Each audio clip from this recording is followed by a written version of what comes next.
Hey guys, welcome to another episode. Hello, hello, hello. I really hope we all doing well, Getting ready for the summer. and getting ready for the summer and, trying to normalize a little bit.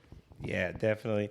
So, guys, we have an interesting guest. I've been looking for someone with this type of credentials to have on our show for the things that we're interested in talking about, especially for those who are looking to get into the industry of CBD oil, and also for those who are using these products and are really sure that are they getting quality products, or are they selling what they're stating on the label.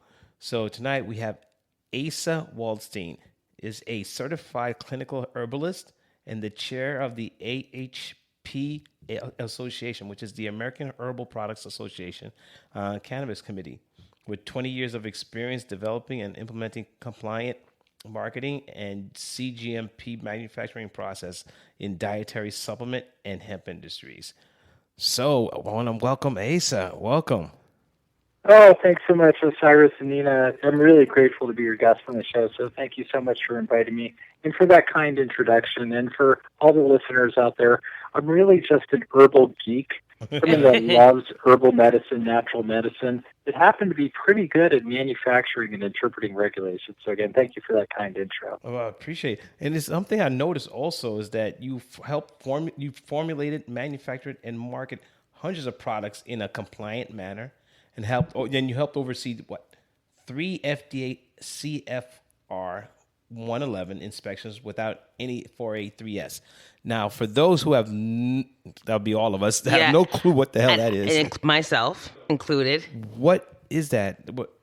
Please share. Yeah, that's a great question. So the FDA regulates dietary supplements under it's called the CFR, the Code of Federal Regulations, Part 111. So when the FDA comes into a dietary supplement manufacturing facility or a hemp manufacturing facility, because they're regulated essentially the same, in my opinion, they'll come in, they'll pull out their badges, their federal agents, and they'll do the inspection. So after a 3, 4, whatever, 5-day investigation or inspection, they usually give you some 483s, which are kind of like your major deficiencies or your pink slips of what you need to work on. And if you don't handle those properly, they turn into a warning letter, which is a public record. So three FDA inspections with no pink slips or no 483s is pretty darn cool. Oh, so I'm going to equating this like in the restaurant business, where they go in for like almost like an inspection, and they'll tell you all the things that you need to work on. Is that very similar to that? Absolutely. Any of the major things. So they may say, Asa, you need to put something under the door jamb because I see light coming through, or something minor, but something major in the restaurant industry is a pretty good equation. And then if in this example, if someone didn't fix that deficiency in the manufacturing or the restaurant industry, then it would turn into a warning letter. And warning letters are public record, and they're a big deal. Now, what exactly are stated on these warnings? I've seen a few. Or do they vary, or are they usually the same? The same thing. It's almost like a rubber stamped type letter. Oh, on the warning letters? Yeah. Well, you're talking to a person that reads every FDA warning letter. Yeah. It's one of my favorite things. I love reading the warning letters. So a lot of them are different. So they'll start off by either saying we came into your facility and we found these things wrong. But more commonly, of course, because of the pandemic, the FDA isn't doing very many in-person or now virtual inspections. Mm-hmm. So most of the warning letters are coming out based on people's marketing claims, such as they might be marketing a product for COVID is a very extreme example. That skips over the 483 and goes directly to that warning letter. And and then the FDA or FTC, or sometimes they do a combined warning letter, will kind of cut and paste usually what you see on the website. For example, you made this claim, or here's what here's another claim you made, and then they'll put their boilerplate language about why you're not allowed to do that in there. Yeah, because I've seen these warning letters from like really big name brands, and I'm just like wondering, like, for the most part, are they online like doing like searches for anybody that says CBD on their product or hemp? Yeah, good question. Yeah. Yeah, that's a great question. I love that, Osiris. Yeah. So it's an online search, and in my vision of it, the FDA or FTC officials are sitting at home, probably in their pajamas. So I'm being a little silly here, but working from home. They might have their cat on the lap, and they're searching CBD plus Alzheimer's, CBD plus COVID, and then they can find it online. I think it's a little more sophisticated than that. I believe there's probably some type of web crawler or search algorithm that kind of goes through the entire internet, catalogs it, and then if certain buzzwords or keywords, like, again, I'm using the extreme example of COVID pop up, then they'll pay more attention to that site. Got it. Now, what are the specific claims that they look for? It's all about the wording, basically. So you would literally have to hire somebody who specializes in wording, almost like a double talk without really giving a hint that, you're stating that, without making that claim. Yeah, it's so true. And, I love that you brought that up, Osiris. I love this aspect of compliance so much that is why I started my own regulatory consulting company, to help analyze marketing risk in the web, social media, and labels, and then help people come up with lower risk but effective verbiage. So I'll use an example that I like using all the time, which is anxiety. Anxiety would be considered a drug claim and can certainly get you in trouble with the FDA or FTC. That would attract a warning letter. I have a risk scale of 1 to 5. 5 is really risky, 1's very low risk.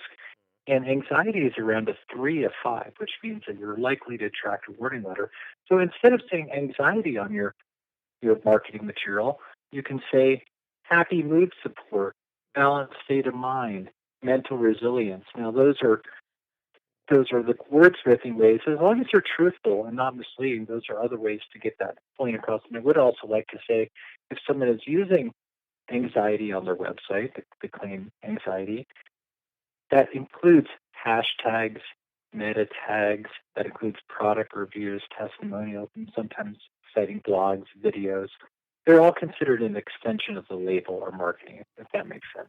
Yes, it does. So what do you say to testimonials? Now, you mentioned testimonials. I'm thinking, well, if my customer are telling us what they feel, would I still receive a warning letter even though they said, hey, I had terrible anxiety, or I had terrible headaches, or I had back pain and it helped, or it treated it, or it cured it, whatever the case may be?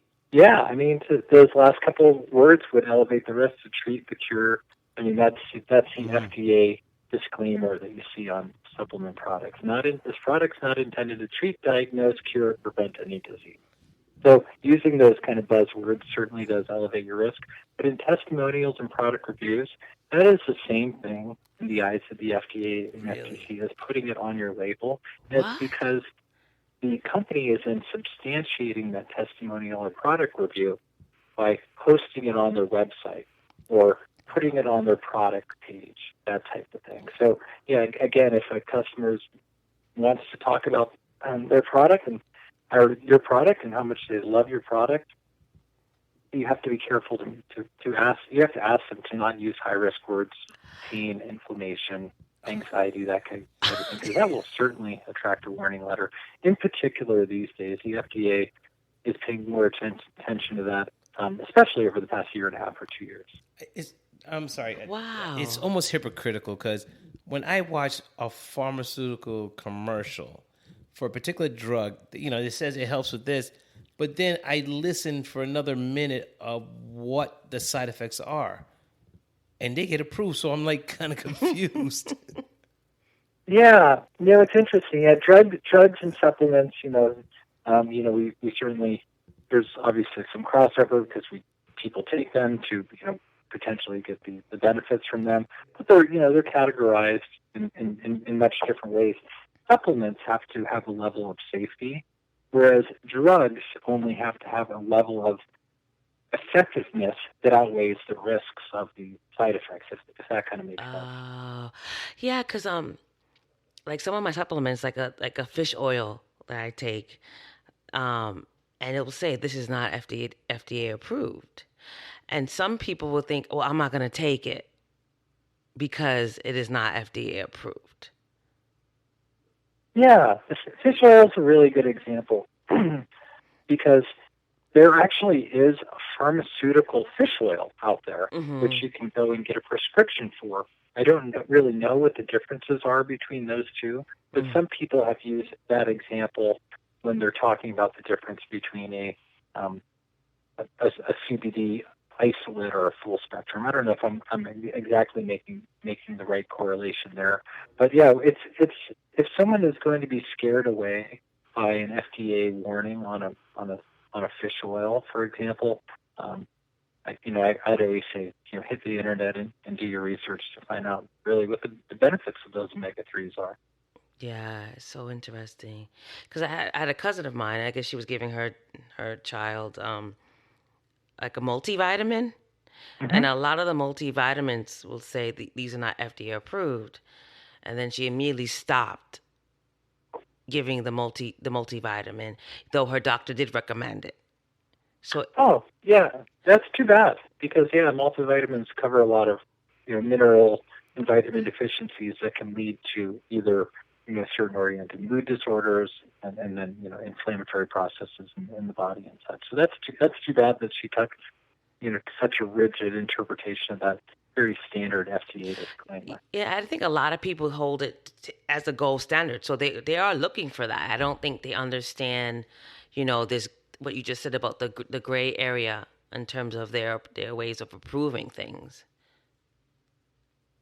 Yeah, it's interesting, and that's one of the great things about your podcast. And there's lots of other great content available online, is helping educate the consumers. Is there are potentially not great multivitamins, to use that example, on the market, but there are so many wonderful multivitamins that are really safe, really efficacious. And I take a multivitamin. So does my wife. So does my daughter. Even though she's 20, my daughter is grown up. She's 20 years old in college. She tells me she's taking her multivitamin. I don't really know if she is every day, though. That's awesome. So the correlation between, I guess, CBD and the dietary supplement industry, in the sense of they have to do the language. It's all about the language, but it seems like they're coming down harder on CBD than they do the dietary. Am my impression correct, or is it about the same? Well, I don't know. There's a lot of warning letters that come out for people marketing dietary supplements for disease claims, Parkinson's, Alzheimer's, COVID, that type of thing, to use this extreme. I call those 5 out of 5 on the risk level. I call it 5 out of 5 on the risk level examples. So there definitely are more warning letters that go to supplement companies and hemp, CBD, and cannabinoid companies. Okay.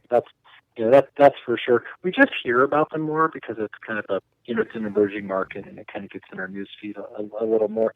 Now, I will say that the companies that are receiving these FDA warning letters that are hemp cannabinoid companies, I think that the FDA likes to make examples of certain companies.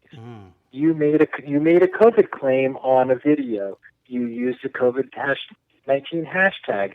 You use this anxiety claim on your testimonials. They kind of look at the 30,000-foot view of a company's overall compliance or non-compliance, and then they really like to make examples of companies that are really going above and beyond to not comply, whether it's inadvertently or on purpose. And with CBD companies, I think that because it's an emerging market, Osiris and Mina, that some companies still, to this day in 2021, don't really know the basics of marketing. And that's what I love about being guests on podcasts like this, is we get to help educate these marketers about, hey, here's what you shouldn't do. Here's another way to get your compliant message across, because we have to be able to get this compliant message across in a way that's effective and not going to get in trouble, because the end goal is that's how consumers are going to be able to get their health-giving supplement. So the disclaimers that they put on the website is not enough. It's like you literally have to go through a fine-tooth comb and making sure that the language is there. Yeah, it's not a get out of jail free card. It does not allow a company to make claims just because they have the FDA disclaimer, which again for the audience out there is, this product is not intended to treat, diagnose, cure, or prevent any disease. I've got it memorized, burned in my memory. So they can call, but can CBD be considered a dietary supplement? Woo, that is a good question. Okay. Yes, yes. So officially, according to the FDA party line, it cannot be a dietary supplement or a dietary ingredient. And the reason is due to something called the drug preclusion clause. So Mm, Epidiolex was investigated as a new drug before hemp CBD, or CBD isolate in particular, was marketed as a dietary supplement. So it's kind of like if you're investigated as a new drug, you're first to market, and then it can't go from drug to supplement. And so this is the whole debate with the CBD not potentially being a live dietary ingredient or potentially illegal dietary ingredient, if I could say that. Now, that's the crux of the debate. It's because the drug Epidiolex was investigated before hemp CBD was on the marketplace. that makes a lot of sense. So I just want to make sure, because it was first investigated as a medicine, as a drug, it cannot be almost like downgraded to like a supplement, and it's going to stay as basically a medicine drug. That is the law. Now there's some debate because hemp and cannabis has been used for thousands of years. Yes. It's an interculture. I mean, it's been used in lots of cultures from long before Epidiolex was even a thought on the drug company's radar. But was isolated CBD sold? No, I don't think so. We haven't been able to find any proof of that yet. That would be very interesting. Do you think they're going to get very detailed in terms of, is it coming from hemp versus cannabis? Because I know for Epidiolex, they specifically said derived from cannabis. They're not saying hemp. So can hemp be a supplement? Sure, and I don't know if Epidiolex is derived from what would be considered industrial hemp or the over 0.3%. So for all the listeners out there, this is kind of a quick aside on the difference between hemp and marijuana, which are the two forms of the cannabis sativa plant or cannabis plant, is anything 0.3% or under Yes. of the THC. The THC, the psychoactive molecule in there, is considered hemp, and anything over 0.3% is considered marijuana. I don't know where the Epidiolex comes from, but I believe it. I think it comes from the hemp side, if I'm remembering correctly. Yeah, they weren't like we looked into it for our son at one point. They weren't like they weren't really it wasn't detailed in exactly what. Like, you know how you have a CBD bottle and it will say this contains this and this much THC or whatever. It didn't really say. So yeah, it's not 100% sure, I guess. I mean, I don't know. Yeah, it's really an interesting discussion about what is the future of cannabinoids, cannabis cannabinoids, marijuana cannabinoids, or hemp cannabinoids look like. Now there is a bill in Congress, and the 117th Congress right now, called Bill HR 841, and this is pretty unprecedented. Normally, if something is investigated as a new drug, it can't be a dietary supplement. End of day. I don't know if there might be a couple of exceptions to that, but I'm not in any way an expert in that category. But because of the consumer demand in the multi-billion-dollar industry, and consumers want this great product, as we all are aware. So because of this, the trade groups, one of them is APA, who, as you mentioned on the onset, I chair their cannabis committee.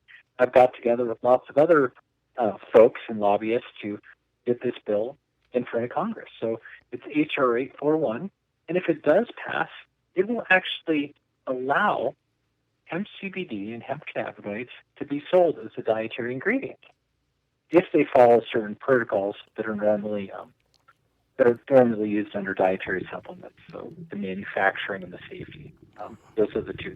So it's pretty. Those are the two aspects of it. But it's pretty amazing that we're actually at this inflection point in the industry where something that would normally be a non-starter, yes, the FDA looks at this as a drug, because of consumer demand, we're able to kind of push it through and say, we want this. figure out a way to make this work. And so it's pretty exciting. I think we'll look back at this time, 20, 30 years from now, and really, with awe at the really special place that we find ourselves at this time in the hemp industry. Now, for a cannabis company if they really wanted to be able to sell, I mean, from what it seems like, they are able to sell products from state line to state line because they have multiple licenses. But are they required to get a DEA narcotics license as well?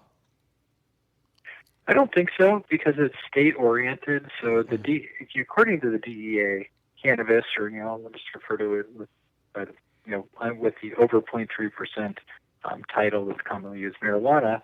So that the high THC, cannabis is another way to look at it. That's still federally illegal.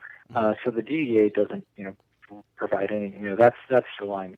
It's illegal, but the states' rights are able to do that. It certainly becomes a federal DEA issue if someone was to send it from one state to the next.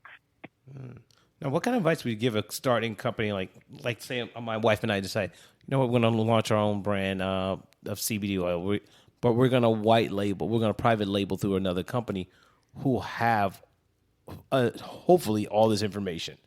So we are able just to post our whatever we want on our website, and we don't have to worry about it because it's compliant. Are we still liable? You certainly are liable as the person that is introducing this hemp CBD product into interstate commerce. Mm-hmm. So if you have a website, I mean, that's just how it goes. That's how a lot of things get classified. So for example, if you had a full spectrum product, so it had some detectable amount of THC, and you sold it into California without a Prop 65 warning on it, you, Osiris, and Nina, you'd be responsible for that Prop 65 lawsuit. So I guess what I'd just kind of back up and say my advice for companies out there looking to go, get into the space is, it's a rocky road. It's really tough. There are large players out there. But if you're really passionate about it and you want to sell a product you believe in, white labeling, or also known as private labeling, is a great way to go. You do need to verify your vendor, make sure that they're doing things right, that they're following good manufacturing practices for dietary supplements, if it's an ingestible and internal product. You also have to make sure that the product that you're getting is actually what it says on the label. So you have to test it. You have to work with a third-party lab, and a lot of the white label or co-manufacturers can help you, guide you in the right direction. Test it for CBD, microbials, heavy metals, pesticide, residual solvents, mycotoxins, and pesticides. I can't remember if I said that. But so as a new CBD brand, you want to qualify the vendor. You want to qualify the label to make sure it's actually on there.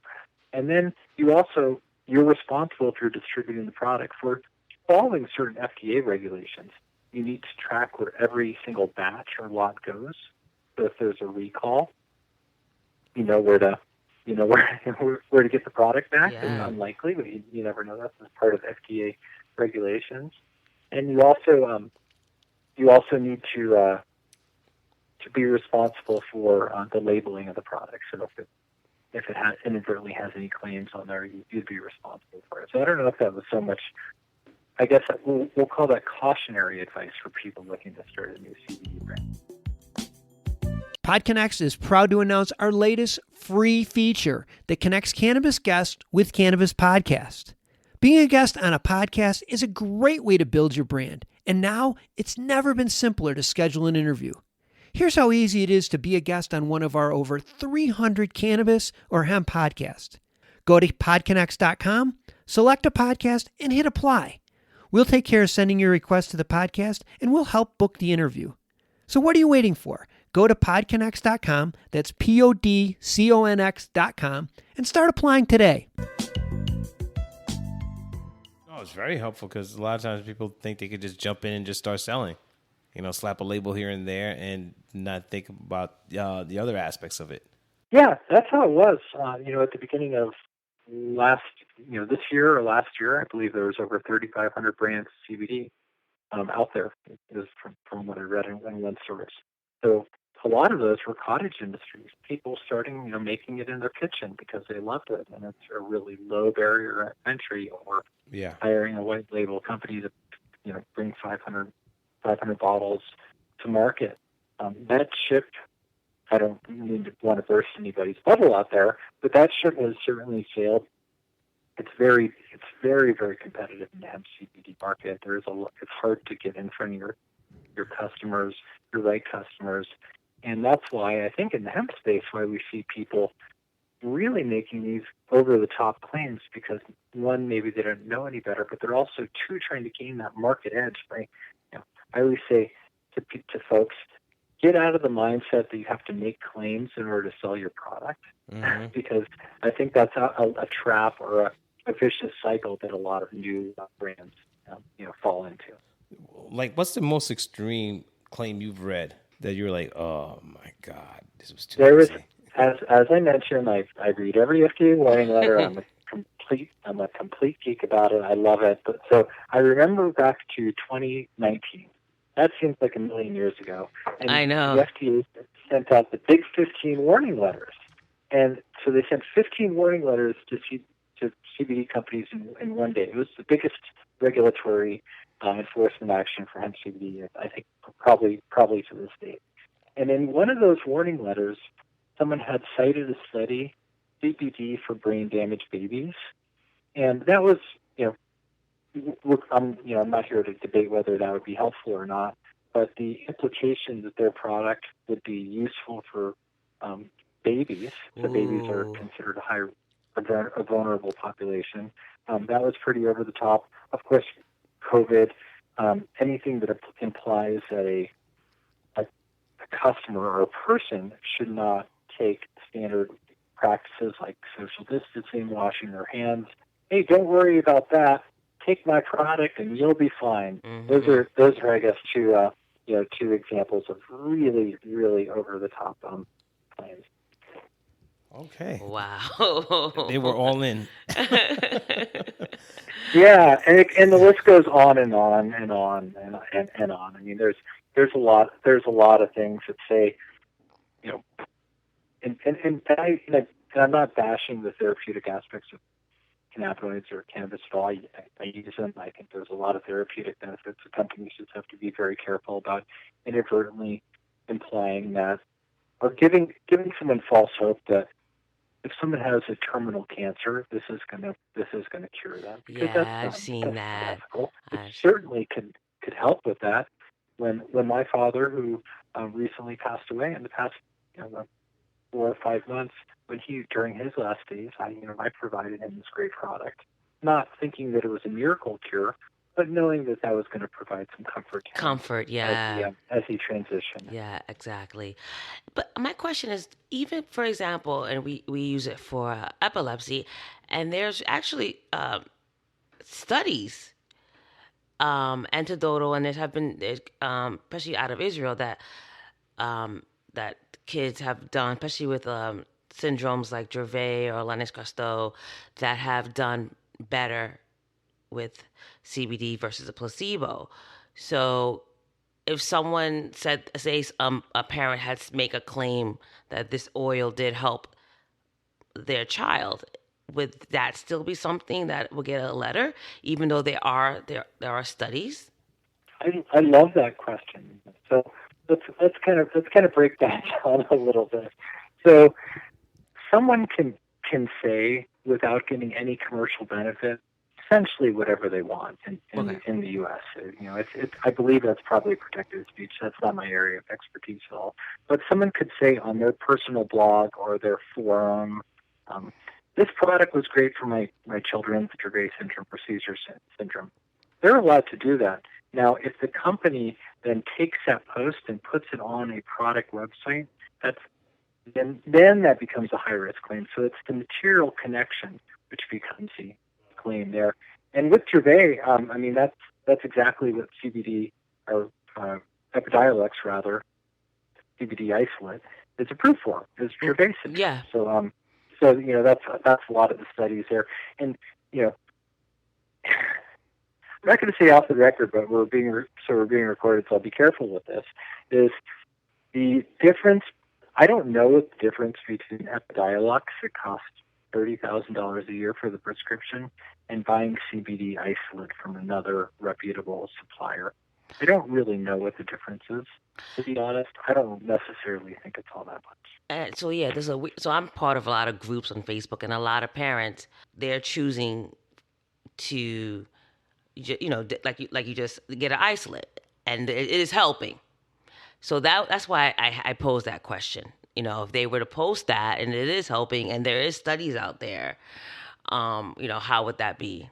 With the FDA, but definitely, Perfect. yeah, Yeah. definitely. Thank you for the answer. Yeah, I love that question. And again, because it's a really important point, I want to make sure we get it across to all our listeners Yeah. out there. Is yes, you're more than happy. You're more than welcome to provide this context and here's some studies and there's what worked for me and here's my personal Yeah. testimonial on this. But then at some point, if someone said, and that's why you should buy my product, or if an Oh. affiliate said, and here's an affiliate code to buy this product because they're getting that commercial connection or that material connection, i.e. cash or free product, that's when it becomes something that's in the warning letter or stricter category. Makes sense. So, okay. Get that. Now, has the FDA shut down any companies, or is that their, I guess in their wheelbarrow, in the sense that one of the things they do is shut companies out, or is there a process before leading up to you, like, okay, your company has to shut down or has to cease and desist all operations? Yeah, I love that. So, I look at the FDA and FTC as friends, not foes. I consider them to be allies because they're really goals to protect consumer health. That's just what their mission is. So there's a lot of good folks at the FDA and FTC. I would also like to say the FTC is the Federal Trade Commission. They handle more of the advertising side of it, and I can come back to that if you like. So they both have very limited resources, the FDA and the Federal Trade Commission. So what we see with the FDA is they'll send out warning letters, and that's usually as far as it goes. That can lead to injunction, potential forced recalls. Very rare in the world of the FDA. Now, the Federal Trade Commission, on the other hand, has a lot more teeth, and they can assess fines. So back in December, the Federal Trade Commission came out with something called Operation CB Deceit, which is kind of a cutesy name for saying we went after 6 CBD companies. They fined them. They what else did they do? It's called an administrative complaint. So it's like a warning letter with lots of teeth. So they fined them. Some companies up to $85,000. Some companies have to report on their compliance for 20 years. So there goes selling their business. And then here was kind of the nail in the coffin for some of the companies in Operation CBDC. They potentially had to offer refunds to their customers that had been buying this product. So that's kind of like I would think a company. And I do know that the Federal Trade Commission before that, I believe a year and a half ago or 2 years ago, there was a company called Thrive or Mark Ching, and the Federal Trade Commission made a complaint against them, and I believe they were able to do an injunction and shut them down and also fine. So basically, ban them from making certain claims about their product. But it rarely goes further than that. I mean, you certainly want to avoid a warning letter. You certainly want to avoid the administrative complaint or action from the Federal Trade Commission. And in very serious cases, they do send people to jail, not necessarily for making claims.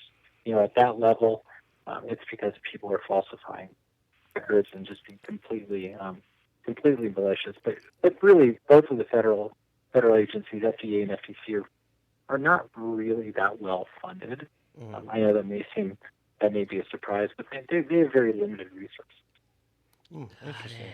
Okay, so if they can catch somebody, they catch them. If not, it would have to be literally egregious for them to make jump and do what the FTC does. In that sense. Yeah. That's a really those are really strict examples and really rare examples. I do have a blog. I love as you probably can tell, I love this stuff. I'm passionate. You can probably hear it in my voice. Yeah. And I do a lot of regulatory writing. So I have a blog on my website, which is my name, asawaldstein.com, a regulatory blog. And one of those blogs, I go into a lot of detail about this Operation CBDC and what's special about it and why the companies got in trouble. If anybody really wants to dig into the details, I've got that there. Yeah, I think so. It would be interesting for people who are interested in even doing multi-level marketing with CBD companies. It's good to do your research, do your homework. Did they receive a letter? The companies you want to partner up with.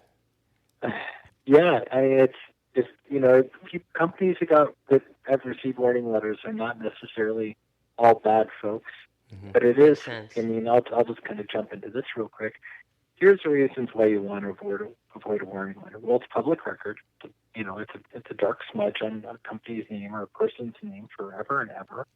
It takes resources to respond to. You need to hire a lawyer, or you should. It takes your eye off the prize, so it stops you from focusing on your company. You have to respond to the FDA. And then what a lot of people don't think about or talk about is it really scares away investors. So in the hemp cannabinoid world, there's so much mergers and acquisition happening that a warning letter is really the quickest way to scare away potential investors or buyers for a company. Yeah, it makes sense. They don't want to invest in things. It's like having like a scarlet letter. Like you don't want to deal with the company that has makes sense. Yep. Oh, and here's one more point I forgot to make. Warning letters are oftentimes used as a basis for wrongdoing in class action lawsuits. So we see warning letters come out, in particular, sometimes in the hemp space, and then a couple weeks later, we'll see a couple class action lawsuits where people are saying, see, you're deceptively marketing your product the FDA says, and they use those warning letters as a basis for the wrongdoing. And that's when the plaintiff bar gets involved, and that can be beyond expensive. So I have 2 questions for you, especially for our listeners. What made you become a herbalist? And explain exactly what a herbalist is. Okay, great. Oh, this is fun. I love it. So I was, you kind of follow your passions, you follow what you like. So when I was a teenager growing up in the Bay Area and hiking in the Santa Cruz Mountains and camping and stuff, I was always drawn to plants. What does this plant do? Can I, get to identify this plant? Can I, read about this plant? Can I learn about it? And so I always knew there was something there. And so in the late 90s, I came out to beautiful Boulder, Colorado, which I live right down the road still today in Colorado. It's an amazing place to study at one of the only herbal schools in the country at that time, the Rocky Mountain Center for Botanical Studies. And so this was the late 90s where everybody equated natural herbal healing to like, oh my God, you're a ganja dealer or something like that, which now is not a big deal. But back then it's like, oh my God. Of course, yes. Someone's wants to get arrested for this type of thing. It was definitely a different time. So I studied a 3-year clinical herbal program and received a certification after working in the free clinic to become a certified clinical herbalist. So there's no real accreditation. There are if individuals do this for many years, but there's not a lot of accreditations when it comes to an herbalist. It's kind of like a name that you can get with a certificate, or you can be self-taught. And I think the core of being an herbalist or working with herbs is that you want to, instead of using medications or drugs, you like to find alternative ways to soothe your body. So that might be as simple as try to limit your ibuprofen amount and take aspen bark instead. Or I like whenever I'm feeling sick, I go out and I get some pine needles in the backyard and I do a respiratory steam to kind of help opening up my lungs and kind of create those antimicrobial oils to get in my lungs. I think those are probably a couple okay examples. Now, having that skill, how empowering has it been for you to be in complete control of what goes into your body now? I really love it. Early on in the pandemic, where I purchase a lot of supplements. I mean, vitamins. I don't just wildcraft or make my own medicine with everything. I make my own echinacea tincture and that kind of thing. Ooh. Well, early on in the pandemic, what I found is that people were having what I was calling the herbal renaissance, where they were looking for natural medicine because people were scared. They were kind of getting back to their creature comforts, which was staying inside. And what kind of herbs do I have inside? Well, I've got a lot of kitchen herbs. I've got thyme, I've got garlic, I've got ginger. So people were able to kind of reconnect with the basics of what I call kitchen herbalism or cottage herbalism. And it's really, for me, what I really love is going out of the woods and either picking plants or identifying plants or just kind of hanging out with the plants. So my wife and daughter, or any of my friends who are on this call, they would say, yes, we know he's the slowest hiker because he's always stopping and looking at all the different plants on the trail here. So it is very empowering, and it's fun. That's amazing. Great. I mean, I can see any company that's coming on board, that's even current companies that really haven't gotten it together in the sense of their packaging or just their language, could use your skill sets and your understanding how the system works and how to get on the FDA's good side and avoiding the FTC. Yes, indeed. It's the goal is to be truthful, not misleading, and really remove all the buzzwords. I have, as I mentioned, I love this stuff. I love this aspect of compliance. I have lots and lots and lots and lots of free resources on my website. The videos, blogs, helpful hints and tips. I've got my own whole YouTube channel dedicated to free regulatory hints for hemp companies and dietary supplement companies, such as be careful with made in the USA labeling. That's something we haven't talked about because that can lead to a lawsuit. And so I love to do the values forward. I mean, I have my own regulatory consulting business, as I mentioned, but I love providing lots of free resources for the community because that's how I learned. If people wanted to reach out to you, how would they do so? I know you said you had your website. Yep. So I'm on LinkedIn, and probably the best way to get a hold of me is through my website, which is asawaldstein.com. That's ASAWaldstein.com. And through there, you can find my regulatory blog, my speaking schedule, links to my YouTube channel, all the other things that I like to do to really fill up my day. The days go by quick, but they go by with a smile, so it's all good. Okay, well, thank you, Asa. Wonderful. So are you guys out there who is planning to get involved as a brand ambassador or even to start your own private label? Check this guy out. Make sure you got it all covered before you jump into that water. So, Asa, I just want to say thank you. We thank you very much for joining us. Really appreciate your time and your knowledge as well, because it kind of opened my eyes to things that I wasn't even aware of. But Yeah, very educational. That's what we love. Oh, thank you so much. Osiris and Nina, it's been a great honor to be here and chat with you about these really fun and important topics. And really, the more we can get these health-giving products into the hands of people, the better off we'll be, as a human race. definitely appreciate it again. Thank you. Thank you. Thank you.